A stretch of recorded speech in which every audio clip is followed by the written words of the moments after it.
Hey everybody, Rick Howard here, the CyberWire's Chief Security Officer, Chief Analyst, and Senior Fellow. I want to remind you that I will be hosting the CyberWire's Quarterly Analyst Call this Friday from 1:30 to 2:30 p.m. Eastern Standard Time.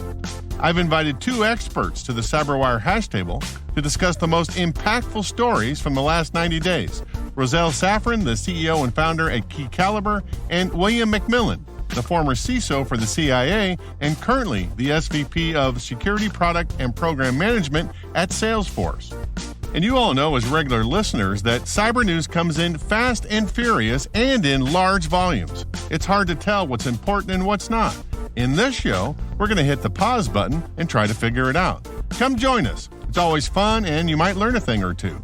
You can register at the CyberWire's website. Just click the register button at the top of the page that says CW Pro Q3 Analyst Call. And I hope to see you there.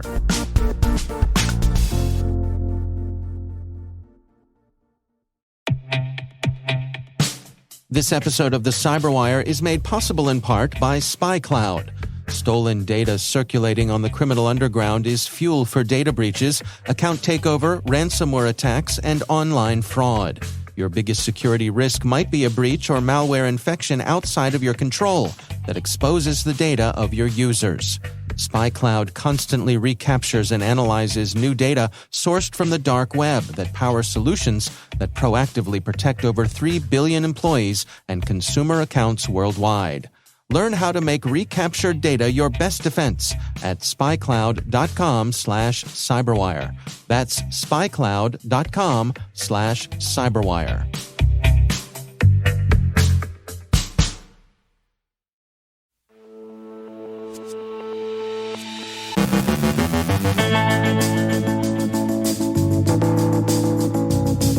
Ukraine's defense intelligence warns of coming Russian cyber attacks against infrastructure. What are the next moves for Lapsus? We know it's a bear market, but take a look at your wallet, crypto speculators. Mr. Security Answer Person John Pescatore on next year's most overhyped term. Ben Yelin explains a $35 million data privacy settlement.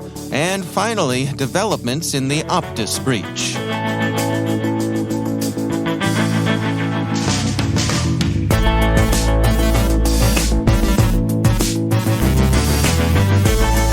From the CyberWire studios at Data Tribe, I'm Dave Bittner with your CyberWire summary for Tuesday, September 27th, 2022.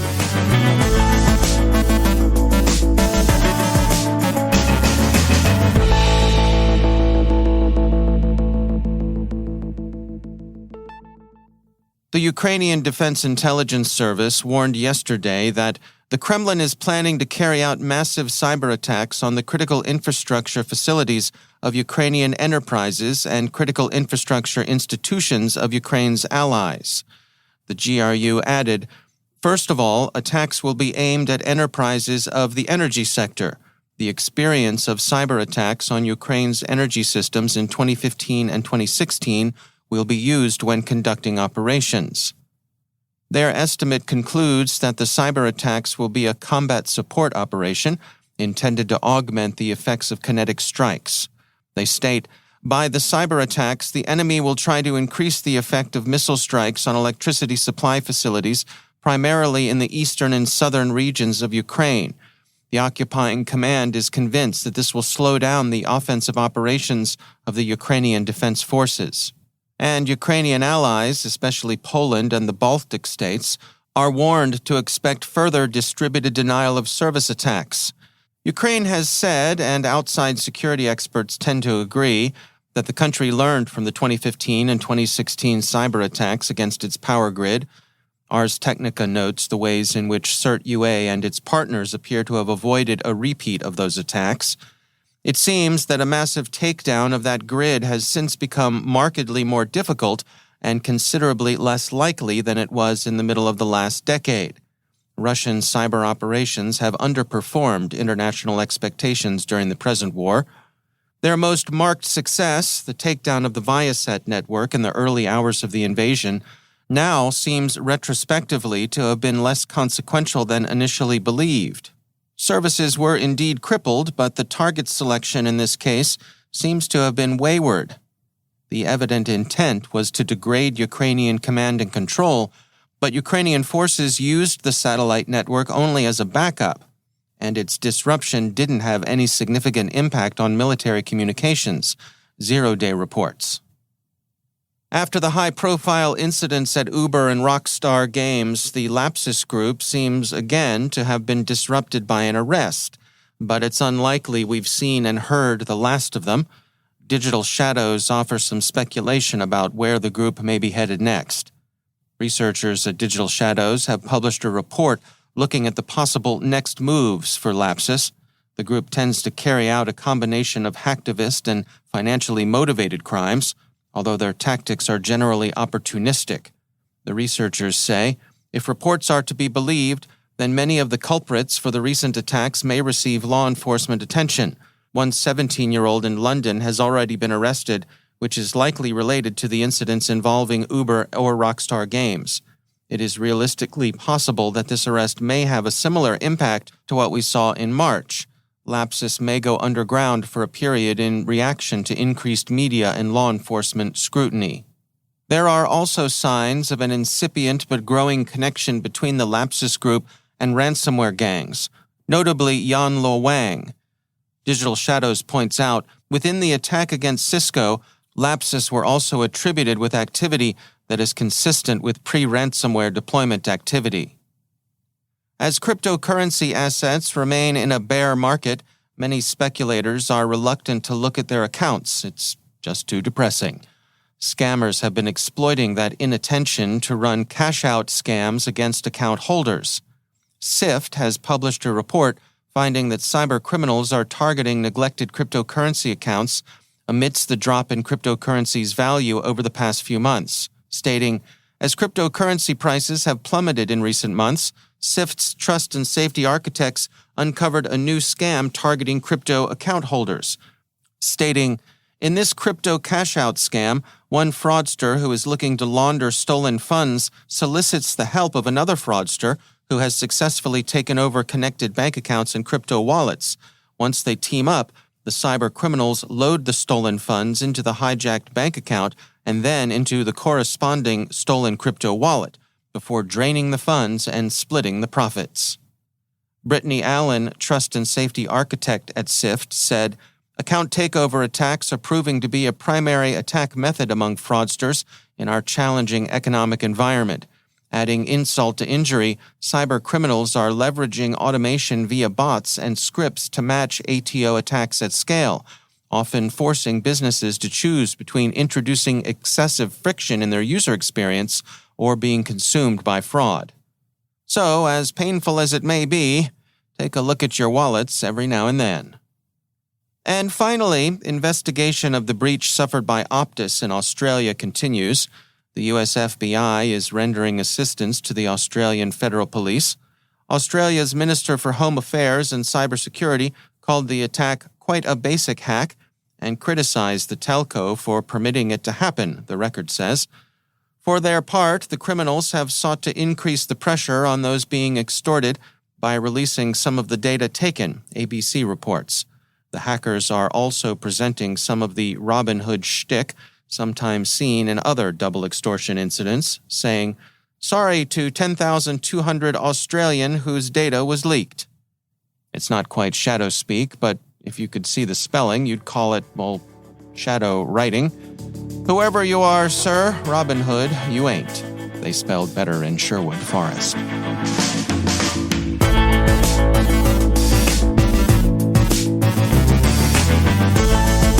Coming up after the break, Mr. Security Answer Person John Pescatore on next year's most overhyped term. Ben Yelin explains a $35 million data privacy settlement. Stay with us.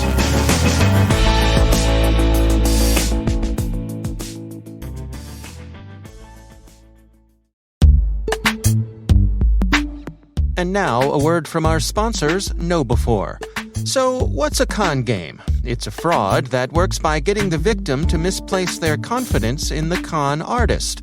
In the world of security, we call confidence tricks social engineering. And as our sponsors at KnowBe4 can tell you, human error is how most organizations get compromised. Where there's human contact, there can be con games. It's important to build the kind of security culture in which your employees are enabled to make smart security decisions. To do that, they need new school security awareness training. See how your security culture stacks up against KnowBefore's free phishing test. Get it at knowbefore.com/phishing test. That's knowbefore.com/phishing test. And we thank KnowBefore for sponsoring our show. And now, a word from our sponsor, Collide. Collide is an endpoint security solution that uses the most powerful untapped resource in IT, end users. Legacy device management tools like MDMs force disruptive agents onto employee devices that slow performance and treat privacy as an afterthought. Collide does things differently. Instead of forcing changes, Collide notifies your team via Slack when their devices are insecure and gives them step-by-step instructions to solve the issue. Collide can help you build a culture where everyone contributes to security because everyone understands how and why to do it. For IT admins, Collide provides a single dashboard that lets you monitor the security of your entire fleet, whether they're running on Mac, Windows, or Linux. That visibility makes it easier to prove compliance to your auditors, customers, and leadership. You can meet your compliance goals by putting users first. Visit collide.com/CyberWire Daily to find out how. That's KOLIDE.com/CyberWire Daily. And we thank Collide for sponsoring our show.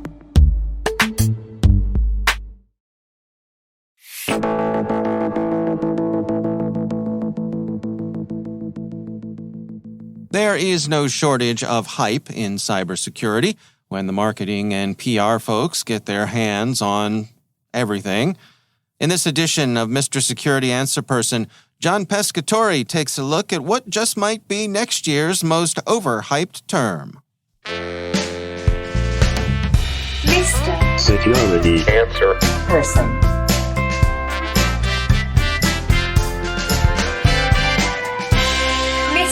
Security Answer Person. Hi, I'm John Pescatore, Mr. Security Answer Person.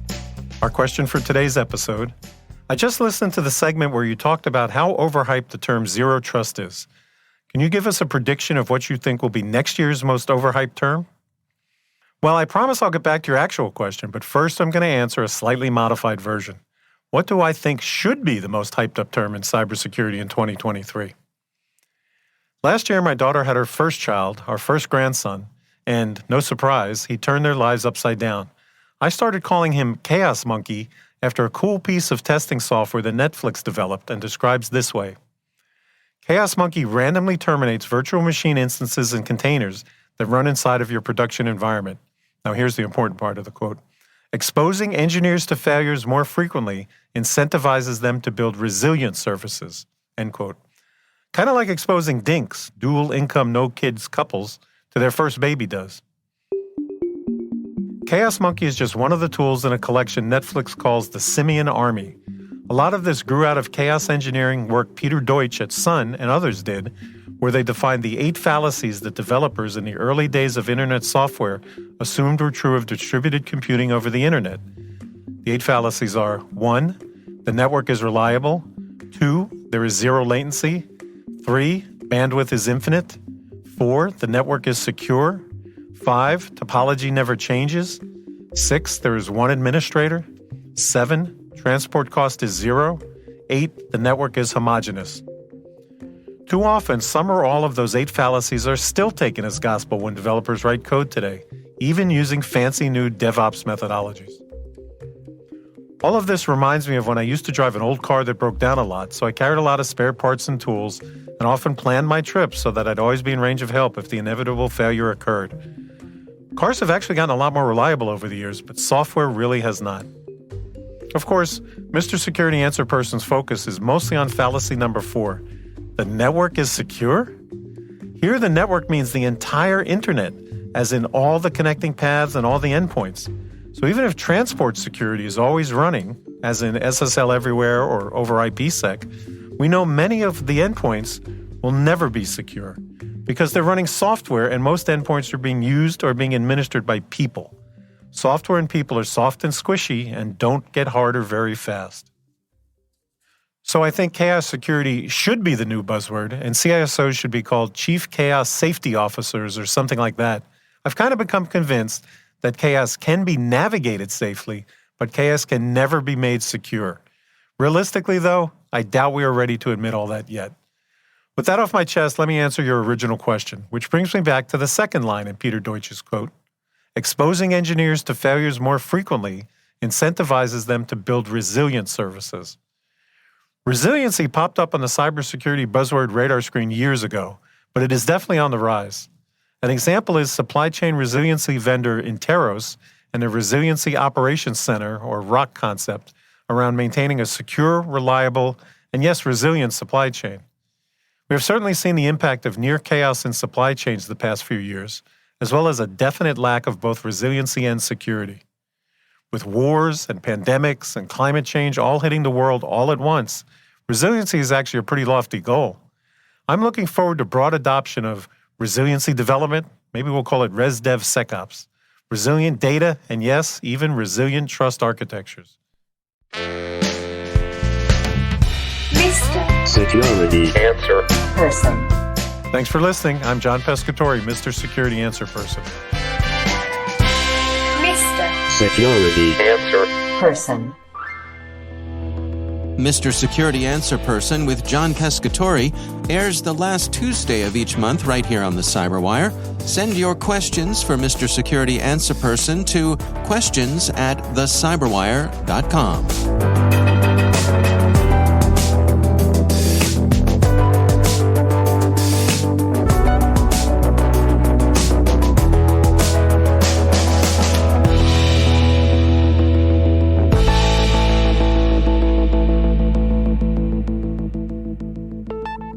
And joining me once again is Ben Yelin. He's from the University of Maryland Center for Health and Homeland Security and also my co-host over on the Caveat podcast. Hello, Ben. Hello, Dave. Interesting story. This is from the Wall Street Journal, written by Dave Michaels. And it is about the good folks over at Morgan Stanley paying $35 million to settle claims of failing to protect customer records. What's going on here, Ben? So there is a federal regulation that requires brokers and money managers like Morgan Stanley to protect the security and confidentiality of customer records. So we don't have a comprehensive data privacy law in this country, at least at the time that we're recording this. So we have this sort of patchwork that applies in various industries. HIPAA applies when we're talking about healthcare and covered entities. The SEC has promulgated regulations as it applies to these brokers and money managers. So what happened with Morgan Stanley is allegedly it scrapped computer servers and hard drives without ensuring that they no longer held sensitive customer information, and they resold those servers and hard drives with customer data still on it. Oops. So that's a big problem. Right. So it's the role of the SEC to impose fines for a variety of purposes. The first is to pay monetary damages to individuals who have suffered harm, and that's part of this $35 million that's been imposed here. But the other part is to send a message to Morgan Stanley that this type of improper safeguarding of sensitive customer data is unacceptable, and we will bring the full force of Uncle Sam down on you if you don't do your due diligence. So $35 million is a lot of money. It's going to be a very steep penalty, probably one of the largest we've seen for what they refer to in this article as a record-keeping misstep. The 3 previous fines levied by the SEC on financial firms for this type of violation were much smaller fines, only in the amount of about $300,000 or so. So we're talking about multiplying that, what is that, 100-fold? Yeah. I'm not so great at math, but I believe that an order of magnitude is the term of art. exactly. We'll go with that. Right. I think from Morgan Stanley's perspective, they're a big company. They're probably going to be fine.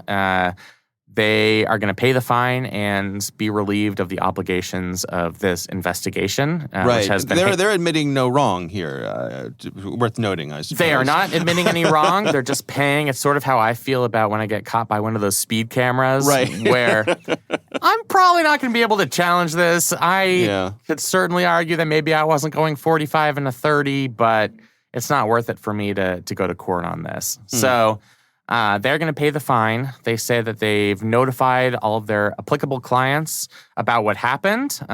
They say this is something that happened in the past.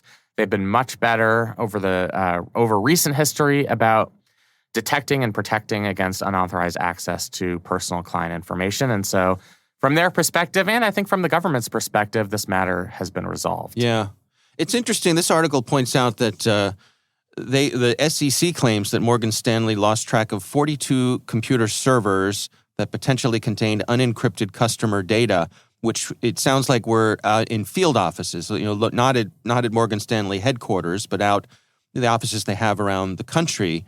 And it's easy to imagine a scenario where, the IT folks come in to upgrade the server and transfer all the data over, and now you got this pile of old servers, and what are you going to do with them? Well, maybe Bob will put them on Craigslist or exactly. Who knows? But it's easy to sell them. Right. I mean, you probably just don't think about the inherent risks of there being confidential customer information on them. Yeah. If it's just one piece of hardware in an office, but when you multiply this by a large magnitude, we're talking about 40 different devices or servers, then that becomes a pretty big problem, and it feels more like a pattern in practice than just an isolated incident.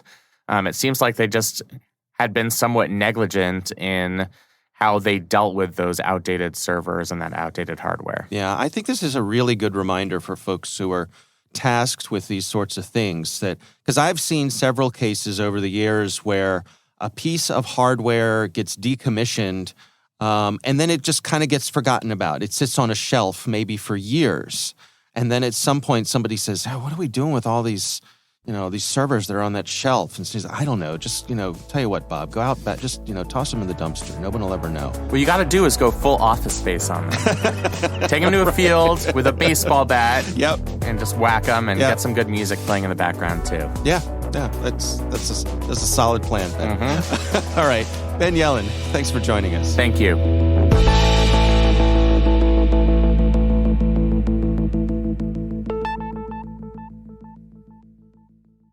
We want to thank our sponsor, Keeper Security, for helping make this episode possible. Keeper is the world's most secure password manager for organizations. Funding for this podcast is made possible by MWise, the Mandiant Worldwide Information Security Exchange, a new vendor-neutral conference event for security practitioners from Mandiant. Gather intel and learn best practices from security experts. October 18th through the 20th in Washington, D.C., or online. Learn more at mwise.mandiant.com.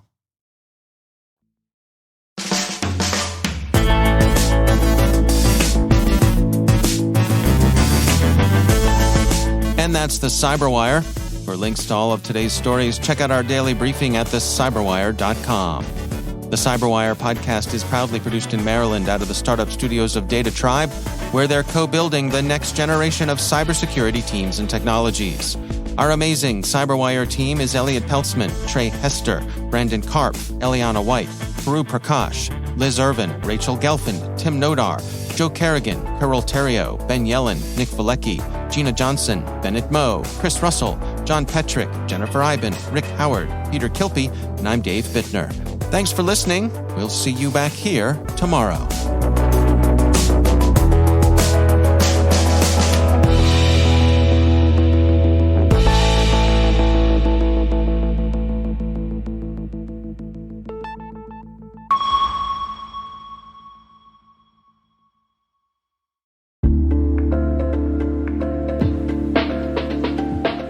Hi, I'm Gina Johnson, contributing writer and operations associate at the CyberWire. After a 2-year hiatus, we are so excited to be able to bring together women in the industry to celebrate and empower each other. Whether you're a seasoned veteran or just starting out in cybersecurity, we are thrilled to invite you to join us on October 20th, 2022 at the International Spy Museum in Washington, D.C. for an evening of networking and camaraderie across the industry with women in different points in their careers. Visit thecyberwire.com/WCS to find out more or request an invitation. Hope to see you there.